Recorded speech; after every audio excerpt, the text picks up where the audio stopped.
Voilà. Alors, système nerveux végétatif, vous vous rappelez, on avait peut-être fait un petit peu en introduction, on avait parlé dans l'organisation du système nerveux central, on avait parlé du système nerveux qui était somatique, d'un côté, et donc conscient, et du système nerveux autonome ou végétatif, bien sûr, hein, ou viscéral, tout ça c'est pareil, hein, viscéral, autonome, végétatif, voilà, qui dépend beaucoup moins de la conscience. Bon, il y a une petite interaction quand même, mais enfin, c'est quand même beaucoup moins dépendant de la conscience. Bon. L'objectif réel de ces systèmes, c'est de vous soulager dans les grandes régulations de vos systèmes internes, c'est-à-dire de réguler l'homéostasie. Régulation du milieu intérieur, contrôler l'homéostasie, c'est donc constance du milieu intérieur par définition de l'homéostasie.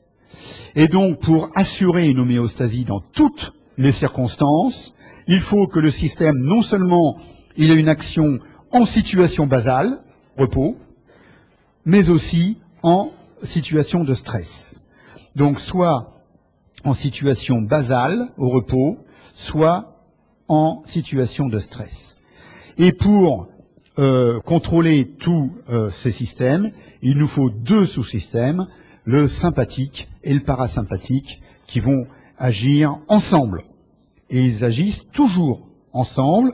Alors ça c'est tout à fait important d'avoir compris qu'ils agissent toujours ensemble, puisque lorsque on a, je regarde par exemple sur l'œil, c'est le problème de la pupille, eh bien on a le sympathique qui agit, on a le parasympathique qui agit, voilà, et je rappelle que les nerfs crâniens, NC, hein, s'ils sont végétatifs, ils sont parasympathiques uniquement. Il n'y a pas de nerf crânien sympathique.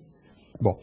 Eh bien, lorsqu'un nerf crânien est lésé, comme le 3 par exemple, qui contrôle le myosis, le 3, hein, parasympathique c'est le myosis, donc là normalement, le 3 entraîne un myosis normalement. Bon. Eh bien, lorsque le 3 est lésé, parasympathique n'agit plus, il ne reste que le sympathique.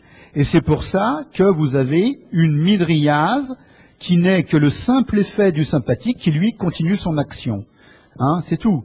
C'est la lésion du 3 laisse apparaître l'effet du sympathique, hein, qui est la mydriase. Voilà. Donc c'est pour ça que c'est quand même important de savoir qu'il y a toujours un double tonus sur tous les organes. Le cœur, c'est pareil.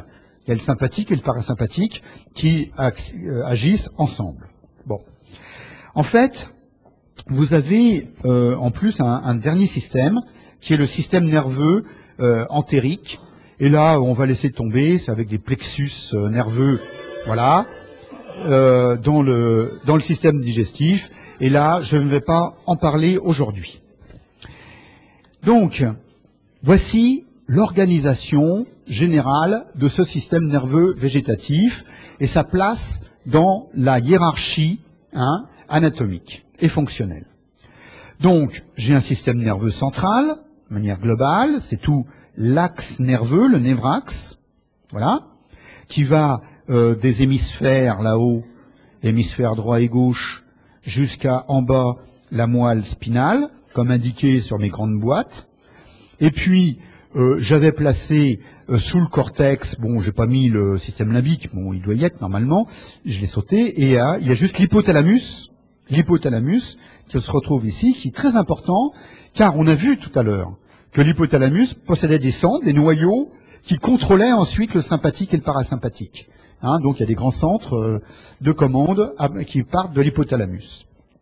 Et les différents noyaux maintenant du système nerveux végétatif, eux, ils sont situés dans le tronc cérébral et dans la moelle spinale. Alors qu'est-ce que c'est un noyau végétatif du tronc cérébral ou de la moelle? C'est tout simplement que nous sommes exactement comme dans le cadre habituel des contrôles des systèmes. Alors avant, nous, ce qu'on connaissait, c'est le contrôle des systèmes moteurs, des muscles. Donc on avait de la moelle, on avait un neurone, le motoneurone, qui allait aux muscles. Bon, et bien là, on a un système qui va commander la fréquence cardiaque, le cœur, ou le diamètre des bronches, etc. Et donc on a un neurone qui sort de la moelle spinale, qui vient de la moelle spinale, et son corps cellulaire est dans la corne latérale, par exemple, pour le système sympathique. Alors, système sympathique, ici, on va avoir des centres, les centres sympathiques, dans la corne latérale. Donc, sympathique égale corne latérale. Bien sûr, pas partout. Vous vous rappelez, on en avait parlé, c'était dans la moelle thoracique et dans la moelle lombaire, thoraco-lombaire. Pour la corne latérale. Alors, vous voyez que ce qu'on va décrire aujourd'hui, c'est que cette fois-ci, c'est pas juste un neurone qui va à la cible. Non, c'est deux neurones. Proto, deux taux. Premier neurone, deuxième neurone. Donc le premier neurone, qui va être un neurone viscéromoteur, ici, viscéromoteur, je commande des viscères à la périphérie, eh bien, il y a un premier neurone qui est le neurone pré-ganglionnaire, car effectivement, ces neurones qui sortent des centres, les centres, j'ai dit, c'est les corps cellulaires de ces neurones, tout simplement. Donc, ces premiers neurones, issus donc des centres du tronc cérébral et de la moelle, atteignent un ganglion. Alors, on verra lesquels tout à l'heure. Bon, ce ganglion, essentiellement, c'est la zone relais avec le deuxième neurone de la voix, donc avec le neurone préganglionnaire et le neurone postganglionnaire, c'est le relais, et c'est pour ça qu'il y a un ganglion, c'est qu'il y a les corps cellulaires du deuxième neurone, qui forment le renflement qu'on appelle ganglion. Et donc, on a des synapses du premier neurone, les axones du premier neurone, viscéromoteur, qui font leur jonction avec le corps cellulaire du neurone post-ganglionnaire. C'est alors ce deuxième neurone post-ganglionnaire qui va aller vers la cible, qui est l'organe, bien sûr. C'est l'œil, c'est la pupille, c'est le muscle lisse d'un vaisseau, les muscles lisses des bronches, etc. Les muscles lisses de l'estomac, etc., etc. Voilà. Et alors, que l'on soit dans le système sympathique ou dans le système parasympathique, c'est toujours pareil, on a la même organisation du système viscéromoteur. Moi, je ne parlerai uniquement que du système viscéromoteur, parce que d'abord, il est bien organisé, on sait le décrire, on le connaît bien. Par contre, il est clair qu'il y a un retour de la cible, qui retourne ici, alors il doit y avoir un ganglion, sensitif, viscéro-sensitif, et là c'est beaucoup moins connu, et vous verrez en général dans tous les bouquins, on ne parle que des efférences avec leurs ganglions viscéromoteurs, mais on ne parle pas du retour viscéro-sensitif, même s'il existe. Bon, alors allons un peu plus loin, et maintenant qu'on a cette vue globale, on rentre, il y a encore aussi, toujours d'une manière globale, les aspects biochimiques dans les deux systèmes. Alors, puisqu'on vient de voir que l'organisation générale, c'est qu'il existait une chaîne de deux neurones viscéromoteurs, un neurone pré-ganglionnaire et un neurone post-ganglionnaire, eh bien ces deux neurones ont des caractéristiques biochimiques différentes. Voici comment ça se passe. Pour le système parasympathique, le premier neurone, le neurone pré-ganglionnaire, c'est un neurone qui est essentiellement cholinergique. Donc, acétylcholine, c'est le neurone préganglionnaire. Alors là, vous avez de la chance, parce que de manière, que ce soit le système sympathique ou le système parasympathique, le premier neurone est habituellement toujours cholinergique.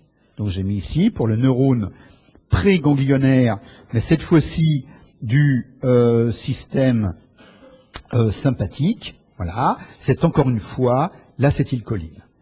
Ensuite, si je regarde du côté du neurone post-ganglionnaire, c'est-à-dire action sur la cible, là effectivement il y a une grosse différence, puisque le neurone parasympathique est toujours cholinergique. Le deuxième neurone postganglionnaire, il est toujours cholinergique, acétylcholine. Et par contre, la grande différence, c'est que le système de stress, le système sympathique, lui, le deuxième neurone sera noradrénergique. Voilà la grande différence. Donc le premier ganglion, le premier relais, le premier ganglion, il n'y en a qu'un de ganglion de toute manière, il est toujours cholinergique. Premier neurone cholinergique, deuxième neurone fait la différence. Soit cholinergique, soit noradrénergique. Commençons par le système sympathique et regardons où sont situés les centres qui, je le rappelle, sont eux-mêmes sous le contrôle de l'hypothalamus par des voies descendantes qui partent de l'hypothalamus et qui contrôlent tout ça. Eh bien, le système sympathique, les centres sont dans la corne latérale, situés dans la corne latérale de la moelle spinale. Or, vous savez très bien que la corne latérale, elle n'est présente que dans la moelle thoracolombaire. Donc voici, ici, j'ai mis les niveaux admis à peu près par tout le monde, T1 et L3. Alors parfois vous verrez que le premier centre, il est en C8-T1, le centre ciliospinal de Budge. Mais bon, c'est pas grave, c'est surtout T1 où ça commence, même si ça déborde un petit peu au-dessus. Donc T1 et L3, ce sont tous les segments de moelle, de la moelle thoracique et de la moelle lombaire, où on trouve une corne latérale et donc des neurones préganglionnaires, viscéromoteurs, donc, préganglionnaires, sympathiques. Voilà. Et ce petit noyau qui est très externe, ici, c'est le noyau qu'on appelle en fait intermédio-latéral. Bon, c'est la corne latérale, noyau intermédio-latéral. Voilà. C'est ce neurone ici, neurone préganglionnaire. Voilà. Alors, à quoi ça sert tout ça? Alors d'abord, il va y avoir un relais dans un ganglion avec un deuxième neurone. Déjà, on sait que ces ganglions sont très loin des cibles. Ça va être une énorme différence avec le parasympathique. Parce qu'on va décrire deux chaînes de ganglions. La chaîne des ganglions qui sont latéraux-vertébraux, de chaque côté des vertèbres, et la chaîne de ganglions qui est en avant des vertèbres. Donc, excusez-moi. Voilà. Une chaîne qu'on va appeler prévertébrale en avant des vertèbres. Et ici, on a des ganglions. Là, c'est prévertébral. Et là, c'est la chaîne ganglionnaire latéro-vertébrale. Latéro-vertébrale.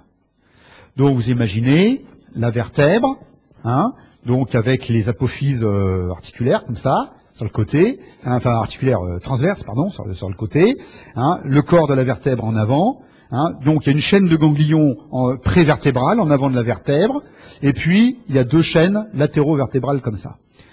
Donc, que vont faire vos axones de neurones préganglionnaires et post-ganglionnaires? Je pars ici, donc j'ai une moelle spinale, l'avant, l'arrière. Bon, là, je l'ai mis dans ce sens-là, qui est pas habituel.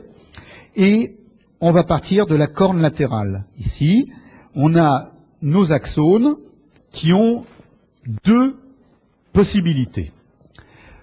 Alors, première possibilité, les axones vont emprunter, alors comme d'habitude, la racine ventrale.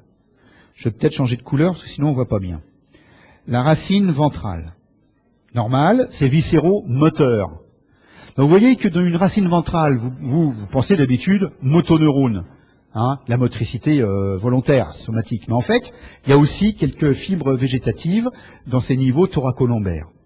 Et puis, cet axone, tout d'un coup, dans le nerf rachidien, très vite là, après la réunion entre racine dorsale et ventrale, tout d'un coup va quitter cette racine pour emprunter ce qu'on appelle ici le rameau communicant blanc.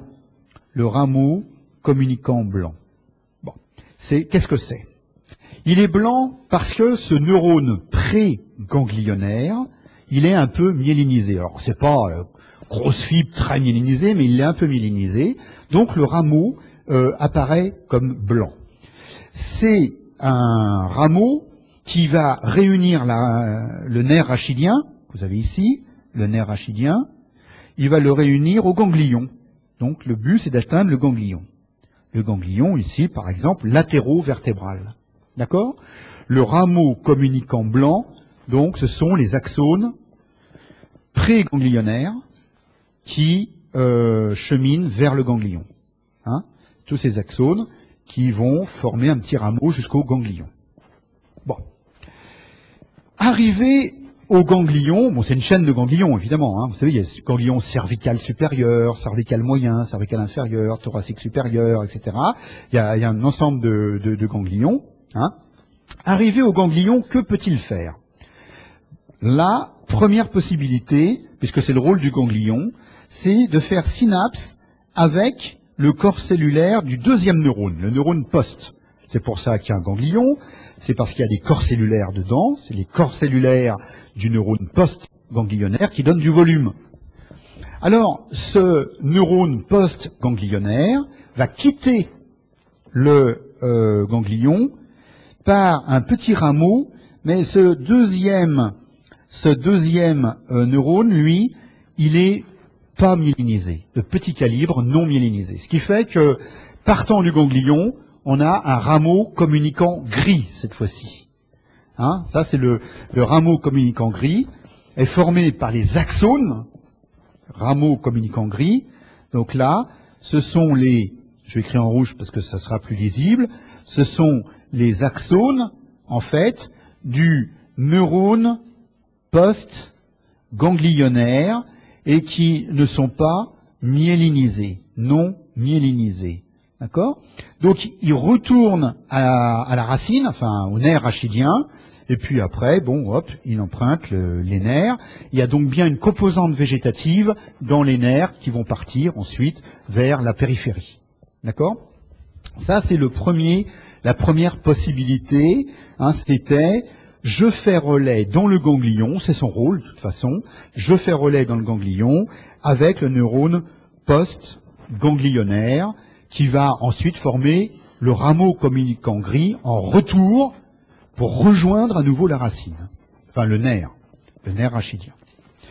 Maintenant, bien sûr, il n'est pas obligé de faire relais tout de suite dans ce ganglion. Parce que je viens de vous dire quelque chose qui aurait pu être choquant. C'est-à-dire que je vous ai dit, il y a des ganglions cervicaux. J'ai dit, mais c'est aberrant, puisque j'ai des ganglions cervicaux, mais je n'ai pas de corne latérale dans la moelle cervicale. Alors, d'où viennent en fait les neurones préganglionnaires?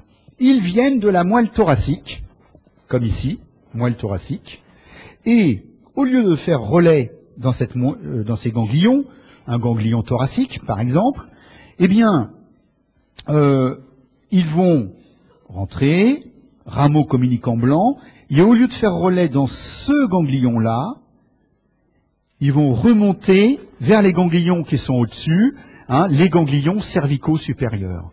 Donc c'est la moelle thoracique qui envoie, dans la chaîne ganglionnaire, envoie son neurone pré-ganglionnaire vers les ganglions cervicaux.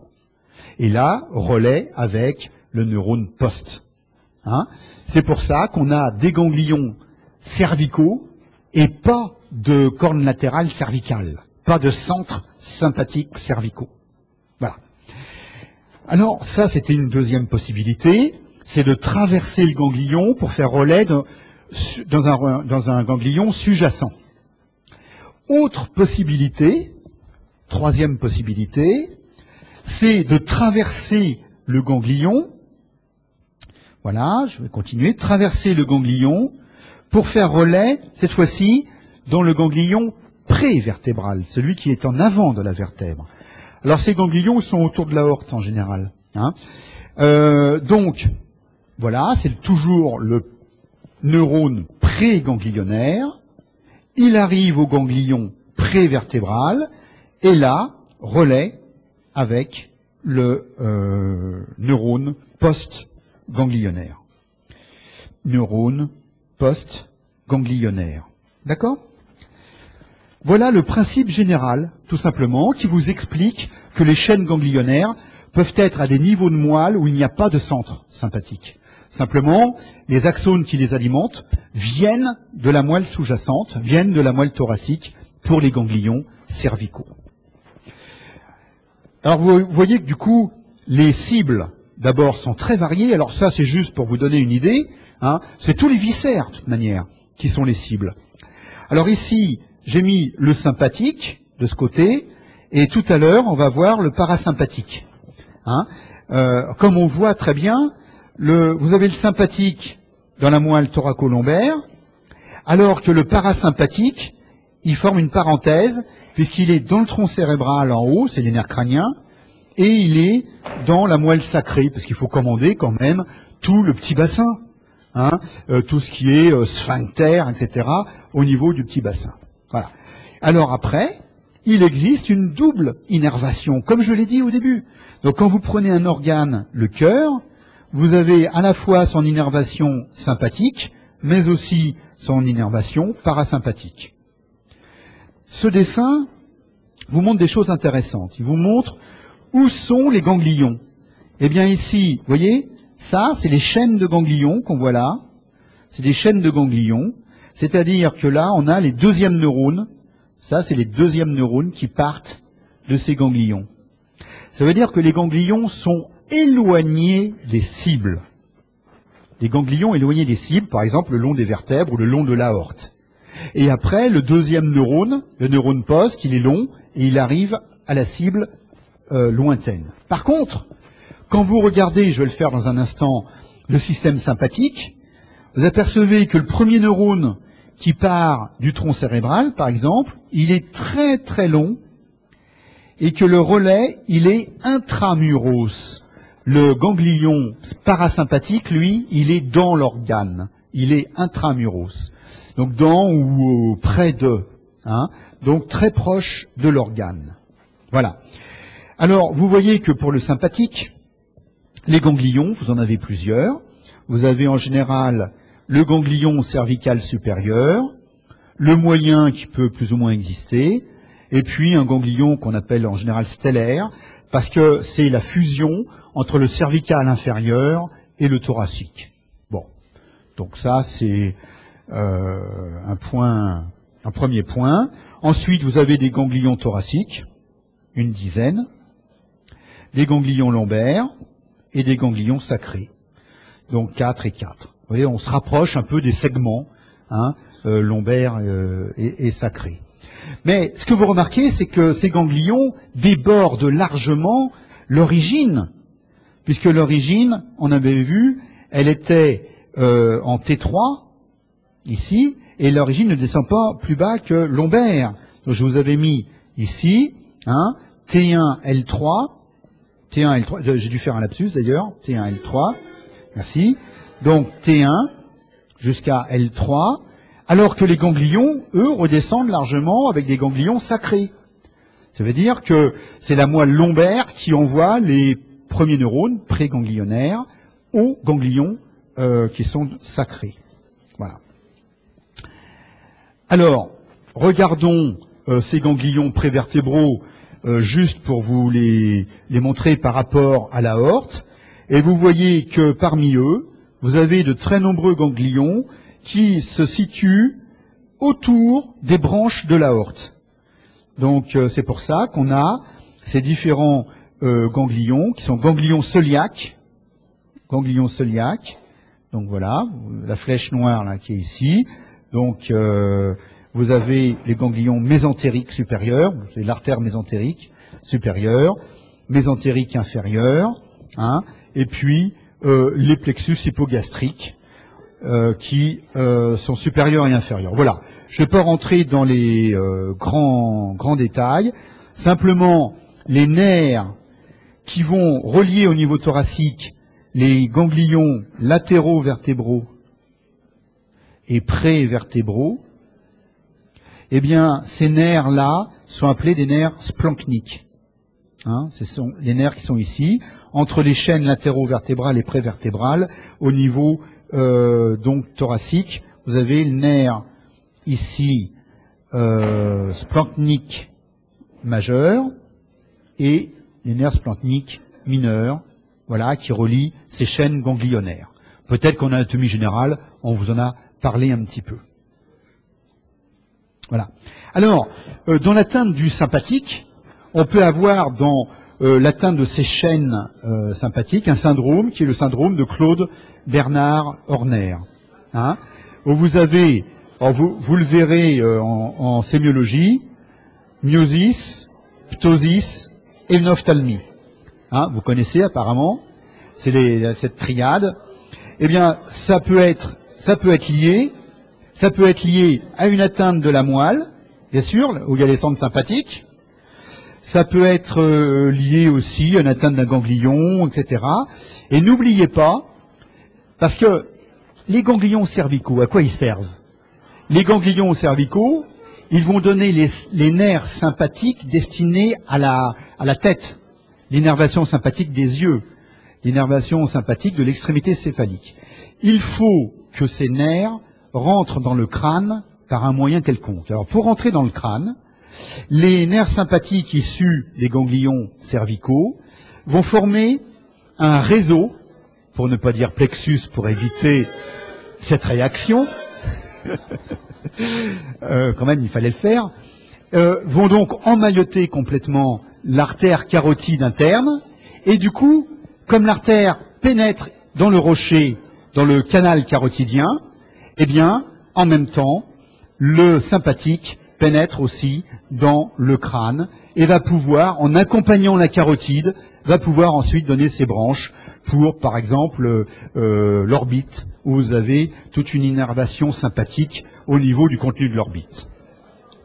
Voilà. Alors, dernier point, et c'est presque fini, parce que là, il n'y a pas beaucoup à dire, c'est le système nerveux parasympathique. Alors, ce système nerveux parasympathique, eh bien, on va le revoir, on l'a déjà vu un peu tout à l'heure. Il présente la même organisation. Quelles sont les grandes différences? Regardons ensemble.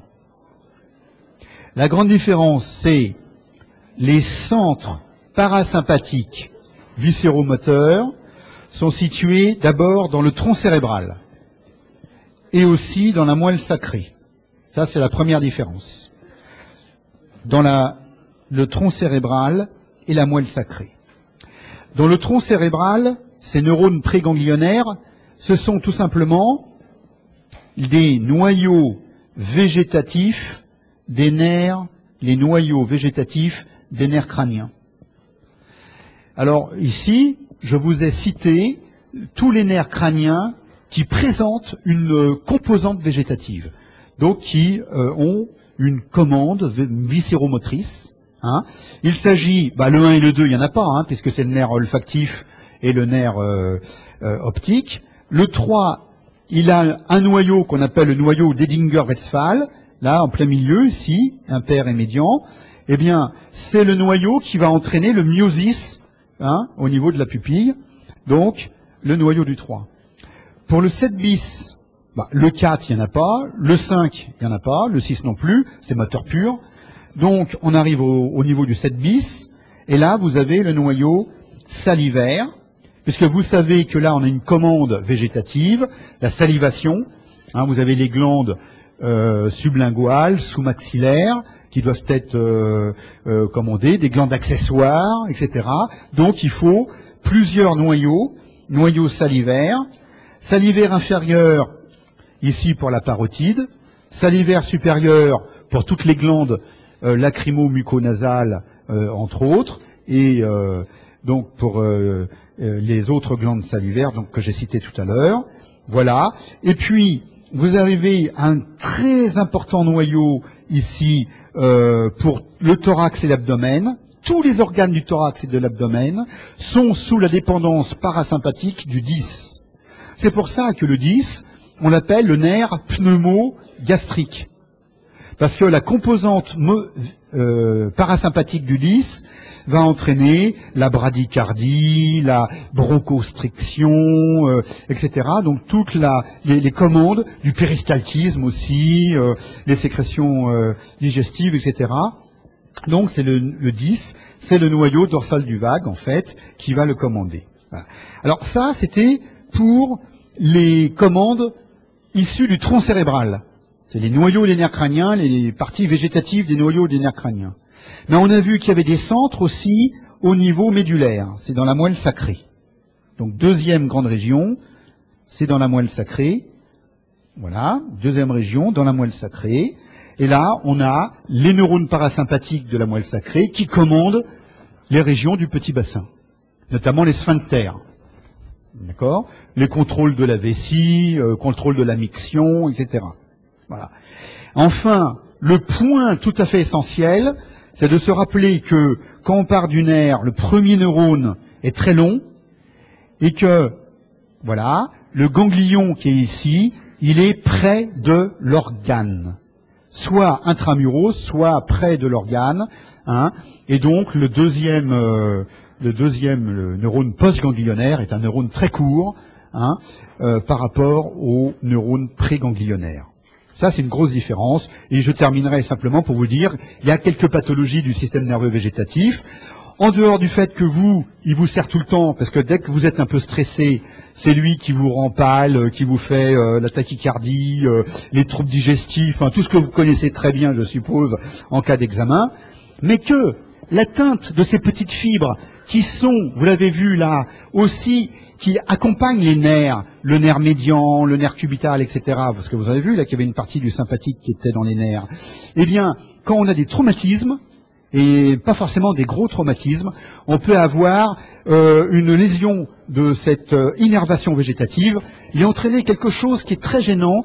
Ce sont des algodystrophies et surtout des causalgies, c'est des douleurs vraiment très très gênantes et des troubles trophiques parce que du coup le calibre des vaisseaux, hein, la sudation, tout se modifie, la peau devient sèche, les douleurs surviennent de manière vraiment très très gênante avec des arrêts de travail, avec des gens qui n'arrivent plus à travailler, leurs membres. La peau se modifie, les ongles deviennent cassants, etc., hein, liés à cette commande végétative qui qui est pathologique. Voilà. Et alors, il y a un phénomène que vous connaissez très bien, c'est le phénomène de Raynaud, où les gens se retrouvent avec des doigts tout rouges, ils passent par des phases très rouges, puis des phases très bleues. C'est des problèmes de vasoconstriction anormale et qui sont liés aussi à cette commande végétative. Voilà. On terminera là-dessus.